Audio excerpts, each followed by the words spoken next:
Hello students, I am Sunil Kumar, PGT Commerce, Kendriya Vidyalaya, Secretariat RK-Puram. Let me welcome you to our another episode of Business Studies Class 12. Students, in our last episode, we have discussed about planning. We have learned how we have to plan on the paper when we are going to start a business. Everything will be planned in advance, and the plans which are designed are programs, objectives, policies, procedures, strategy, and all other plans. But let me tell you students, these plans are of no use unless the plans are put into execution. And it is only the organizing function of management which will put all the plans into execution. As in organizing function, all the physical, financial, and human resources are put together in order to achieve organizational objectives. Let me tell you students, this is the most important function of management, as planning is only a paperwork, but it is only the organizing function which will put all the plans into action. So here in this chapter we shall study about the meaning of organizing, process of organizing, importance of organizing, and then it would be followed by functional organizational structure, divisional organizational structure, formal organization, informal organization, delegation of authority, and decentralization. And students, let me start our chapter organizing with the meaning of organizing. Organizing is the second most important function of management. In it, we put all the activities of the organization into smaller groups. And these groups are maintained on the basis of similar type of jobs to be performed in the business organization. It's a process in which all the activities are planned well in advance. These activities are identified and similar type of activities are put into a particular group, and each group is known as jobs. And a particular job will be given to an employee who is competent to that job.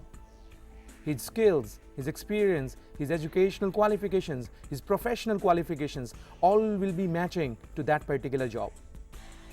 So here in organizing, we will understand very easily that organizing is a process in which physical, financial, and human resources are pooled together in order to give a perfect combination of these three important aspects of organizing. Without these, no organization can be started. Even no organization will be able to put into execution.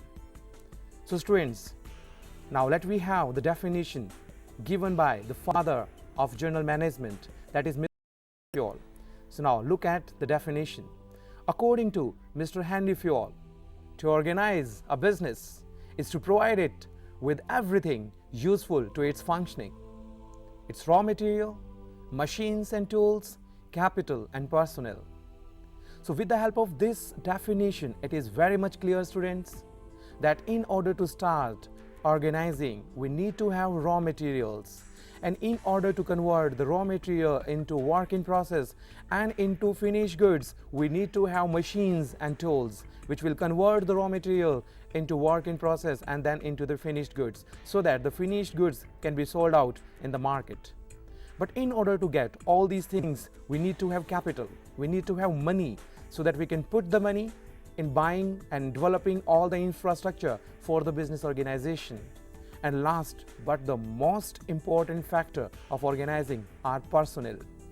We need people who will be working in the organization, and they will be giving their level best, and only then the organization will be able to achieve what it would like to achieve. And whatever they have set in their objectives, then certainly they will be able to achieve the objectives of the business organization. Now students, after understanding the meaning of organizing and definition of organizing, let me move towards the organizing process.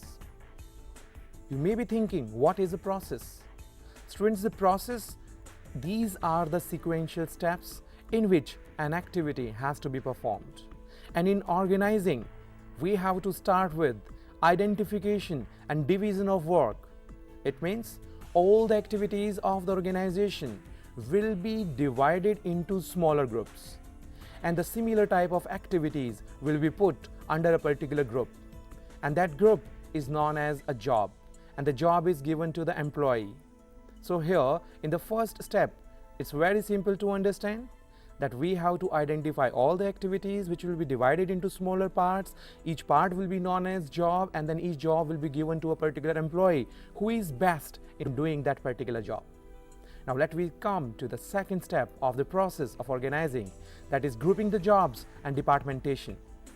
Once the activities are identified and grouped into similar type of activities, then it is very easy to put them into a particular department. The division of all the work will be put into various types. The most important two types which are available are the functional organizational structure and divisional organizational structure. Students, in functional organizational structure, this structure is designed on the basis of functions to be performed in the organization. It may be the production, finance, marketing, personnel, research and development, and other departments of the organization. So here the similar type of activities we have to put into a particular department. Let me take one example to clear this point to the perfection. For example, the business is going to start motorbikes business. But before starting the motorbikes business, we have to understand that what type of activities we have to perform. In order to manufacture the motorbikes, we need to have money to invest it into the business, to buy the land, building, plant, machinery. So the actions relating to finance will be put under finance department. And then in order to sell the motorbikes in the market, we need to manufacture the motorbikes. And where we'll be manufacturing the motorbikes, that would be coming under production department. And once the motorbikes are produced in the production department, now we have to sell these bikes in the market.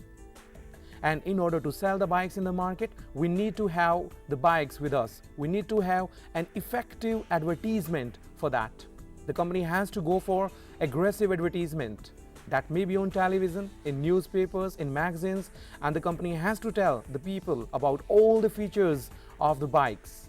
They have to compare the feature of our motorbike with the motorbikes available in the market.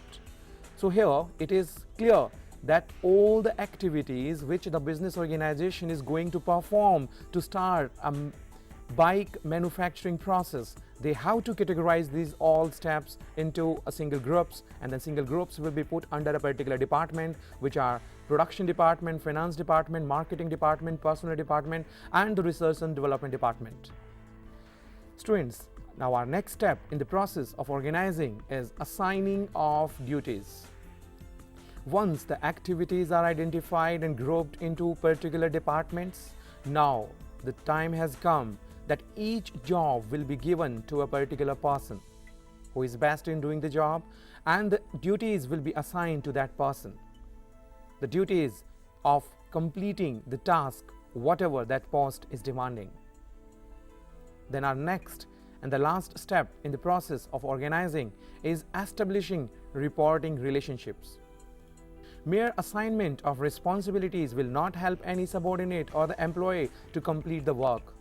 In order to meet the responsibilities, the organization has to have the equal amount of authority, because unless they are having equal amount of authority, there is no chance they will be able to meet their responsibilities.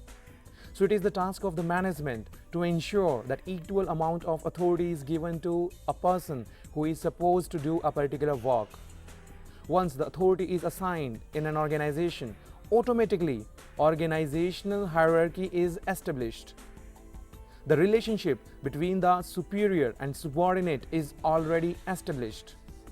Every person knows who is the one who will be giving him the order or the instructions, and to whom he is accountable. So in this way, there will be no confusion into the minds of the people that from whom they are going to get the orders and instructions and to whom they have to report. So once there is no confusion into the minds of the people who are working in the organization, certainly they will be giving their best, as there is no chance of overlapping of work or the duplication of work.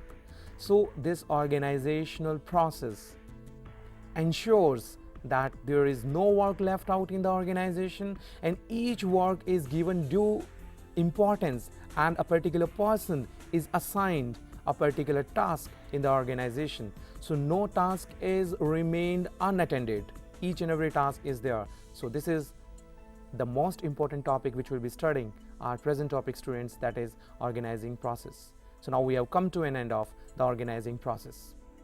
Students, in our present topic of organizing, we have discussed about the meaning of organizing, definition given by the father of journal management, Mr. Henry Fayol, and the process involved in organizing function that starts with identification and division of work, grouping the jobs and departmentation, assigning of duties, establishing reporting relationships.